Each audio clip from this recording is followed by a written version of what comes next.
Hey, thanks for tuning in to another edition of the Horror Debate. I am Jeff Rowdy Jake here, and with me as always is Michael Mandy. And this week we're going to be reviewing Saw from 2004, the first film.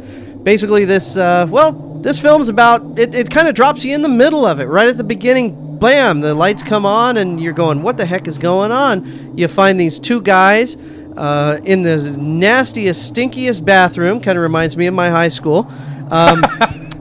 With these big chains around their ankles, and most of the film is them trying to figure out what the heck is going on, Story of my life, man. And how do they get out of it?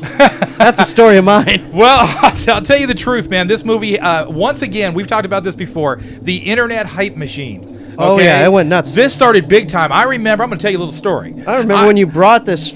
I remember jumping onto the internet after hearing about this, and I had a good friend of mine. You were counting down the days for the release. Absolutely. I had a good friend of mine over at the house at the time. We were visiting, and I remember pulling this up on the internet, and I showed him the trailer, and it had the Amanda character in the lockjaw. Okay? And it had this big, giant reverse bear trap in her mouth. And it had Jigsaw talking a lot like this. Yeah. Okay? And it creeped him the hell out, man. I mean, you're talking about puppet. You're talking about at this time we were what? I was 33 years old. A long time ago. He was born on, by the way, this friend was born on the exact same day as I was in the same city. So we're exactly the same age, and it creeped him the hell out. And you both look a lot alike, we too. We do. But anyway, man, the honest truth is, without the internet, this movie may have not gotten any run. Yeah. I mean, nobody would have really guessed as to what it was. And I think using that trailer on the internet was one of the most effective things they could have done. Keeping it vague kind of helped it. Well, it was a first-time film. Yeah, for a director James director, Wan, right? And he wrote it with the guy who played Adam. Right. And it started kind of as a short story, which kind of evolved into a short movie. Well, yeah, they decided, they couldn't really get cast in horror movies, so they might as well write one and film it themselves. And by the way, you were talking about Lee Whannell. Yes. We watched first of all, we watched the uncut version just recently because it was released on DVD. I was expecting it to take the gore kind of to the next level, okay? It didn't really do that. Well, I remember when you first got this movie, you were counting down the days and just the title and the graphics and everything. Yeah. You were so hyped for. You thought it was going to be the biggest splatter gore fest. It looked to be exactly what I had been wishing for. Somebody to come out and blow the MPAA doors off. And what happened, Jeff? Did it? Well, no, it didn't. It did and it didn't. I remember you were really disappointed. Yeah, it did and it didn't. And I think the hype was a lot more fun than the actual movie. Okay. A lot of things with this movie work great. I mean, the story, the writing, I got to give it to these two guys, James Wan and Lee Whannell. I mean, starting this off as a short movie, which is also included, my point was, it's also included on that DVD release, the original movie that he shot to get the attention of some of these companies to put it out big time.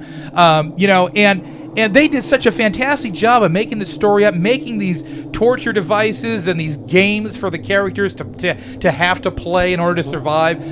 Very original, very unique, okay? I don't think you're going to see a lot of this stuff in anything else besides the Saw series, okay? Including the reverse bear trap. That was way cool, okay?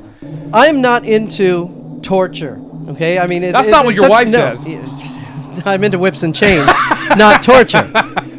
But just watching a movie where just someone is crying and screaming and begging and pleading for his life, going into the movie Hostel, that's what they were hyping it up as, and I was actually pleasantly surprised it wasn't that. It had some in it, but that wasn't the whole gist of the film. I didn't get the whole Hostel thing from it. What I got from it was that we're going to take your mind to a place, especially this is a movie that kind of just grows in your mind, man. It's like you put yourself immediately in the positions of the characters that have to play these games. Yeah, this movie, it wasn't just someone torturing someone for the sake of torturing them. Yeah. It was, here's a puzzle. Are you going to lose your head, or are you going to figure it out? There is a way out. I mean, can you imagine having this reverse bear trap on your face? I mean, or like this thing snapping open and your jaw just kind of hitting the floor. Yeah, or like the fat guy having to crawl through the razor wire. Oh, that was kind of cool. I've seen wrestling matches like that. That was awesome.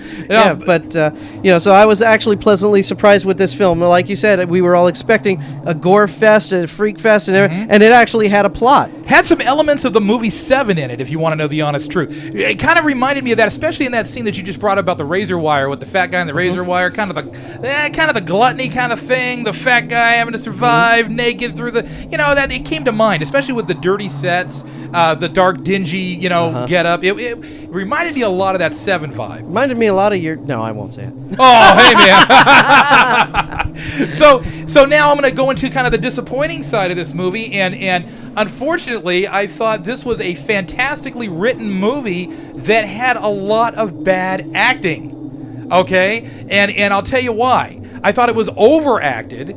I thought it was overdone by one guy, and that's Cary Elwes.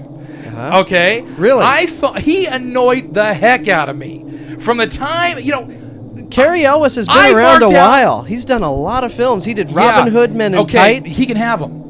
Okay, because in this particular movie, he did The Crush with Alicia Silverstone. Good, he crashed in this movie. Okay. I'm trying to tell you, he crashed in this movie. He was ineffective. Okay, from the start, he was the pathetic doctor cheating on his wife. The whiny kind of, nothing. But he was supposed to be a privileged pansy. Nothing even male about this guy, okay? You just wanted him to saw his head off. You wanted him to just get it over with, okay? I mean, he was getting to the point towards the end of the uncut version that I wanted to fast forward to him, like, hurting himself so I could get my jollies off, okay? I mean, he overacted things. Everything was done to level 12. You wanted to see him hurt himself.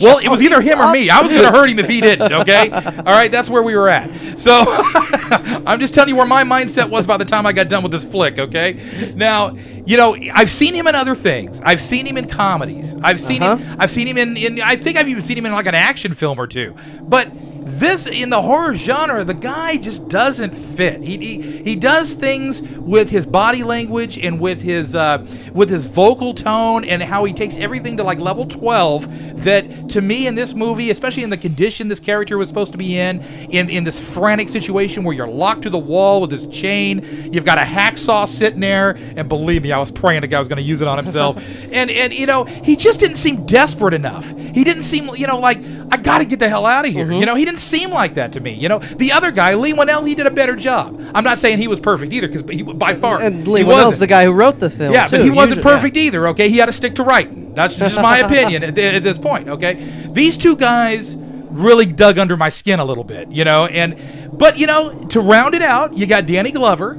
Okay, who I love. I think the guy is one of the best actors out there. I get a kick out of it. When he was sitting there doing the stakeout on the house, I was just, man, he should get Riggs to come over, and he'll just walk right in and go, exactly. What's the problem, and just blow everybody away. I've been a Danny Glover fan forever, man. And he honestly, he didn't have the role I wish he had in this movie. It wasn't as pronounced as what I'm used to seeing Danny Glover in. He was very subtle. Very subtle, subdued. But he's just a great actor, man. Mostly everything he does is very watchable, very good stuff. I'm just amazed. These first-time guys. Okay, you might not like Cary Elwes, but he's been around a while. I'm sure he doesn't work for scale. I didn't say I didn't like him per se. I just thought he was rendered. He rendered himself ineffective in this movie. But I mean, a first-time film, getting a guy with as much experience as him and Danny Glover in a first-time film, that's very impressive. Sure, and you also had Monica Potter, who is now a big name. Yeah, she was on Becker. Yeah. And then she's you got done a lot of stuff, too. Dina Meyer, who came out of,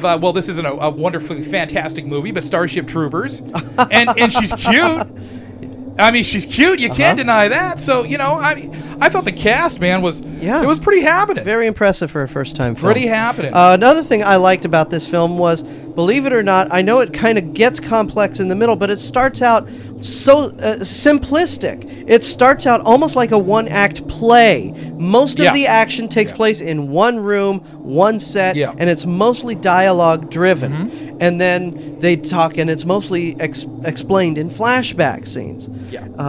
I did kind of like that. I think there was a flash sideways in there somewhere, and it threw me off. I don't know. They were doing a little bit too much jumping in certain parts, and you really had to piece it together. But that was something I was going to mention too. Is that I like this for the simple fact. I mean, you could have had 5 Cary Elweses in there, okay? But I like this movie for the simple fact that it's a thinking man's horror movie. Yes. It really is. And after you watch it, especially for the first time, you're sitting there kind of like, whoa. You know? Yeah, it's a kind of film where it almost like a M. Night Shyamalan film where you missed a couple Lama-Lamas there, dude. Yeah, okay, just so you know. At the end, bam, there's that big surprise twist ending, and then you go, oh, and then you want to watch it again and again to pick up on all the stuff you missed. Right.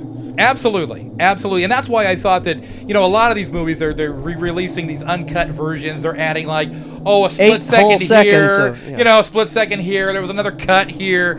With this movie, they had the opportunity to put in a lot of stuff that I thought would have filled it out a little bit better. Mm-hmm. This movie originally, when it went to the MPAA, was NC-17, and to be honest with you, it should have stayed that way. It really should have stayed that way because. But then most theaters would not have carried it. Yeah, but when you dumb it down to the point where the MPAA says, okay, you can pass this as R, I think you lose some of it. Mm-hmm. The big draw for me, like we touched on earlier, was that this is going to be a grisly, just over the top thing, and it didn't really go there for me. It still, like I said, it was a thinking man's horror movie, which I loved, and for that, it's valid just for that because we don't get a lot of those anymore. No.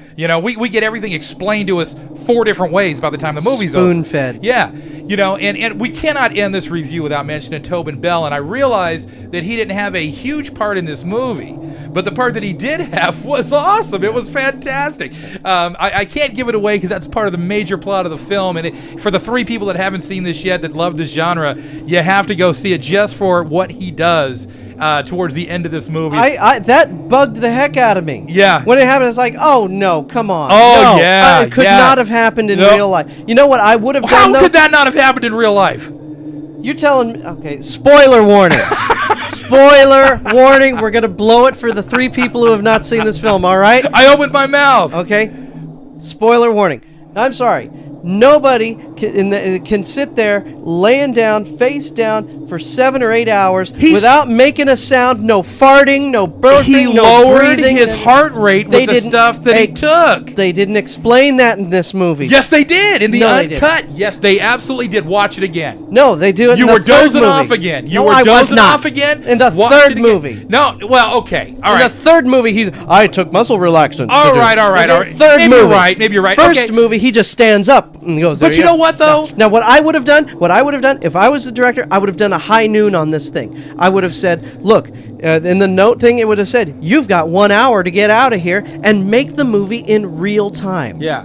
That way, when the guy's going, it's been 10 minutes, guess what, folks? It really was 10 minutes, and so the audience is feeling the clock ticking down as well as the characters. I don't know, man. And I can believe a guy would lay down, face down, not breathing or making noises or doing nothing. Well, nobody said he wasn't 1 hour. breathing. These guys He's were dead. He's not supposed to breathe. These guys were far apart away enough to where one was chained on one side, the other was chained on the other side. He was in the middle.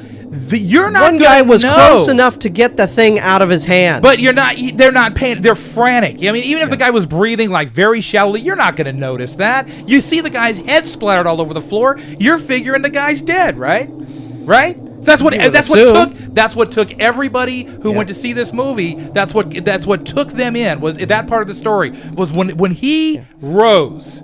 You should have heard the gasps. It was fan-freaking-tastic, man. I love that about this movie. This is for me. This is a 4-star movie. Okay.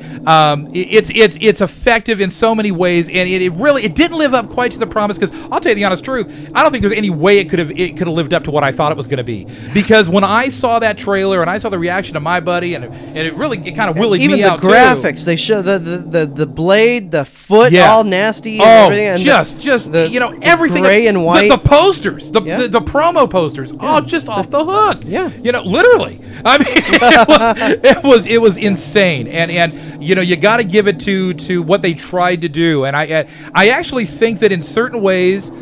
Which we're going to go into in other reviews, the sequels were more of the promise than the original movie. And we'll get to those sequels in a different review. But right now, like I said, Mike, I'm giving this 4. I was stunned at the quality of what they did. Like I said, I don't think 10 stars could have lived up to what I wanted it to be.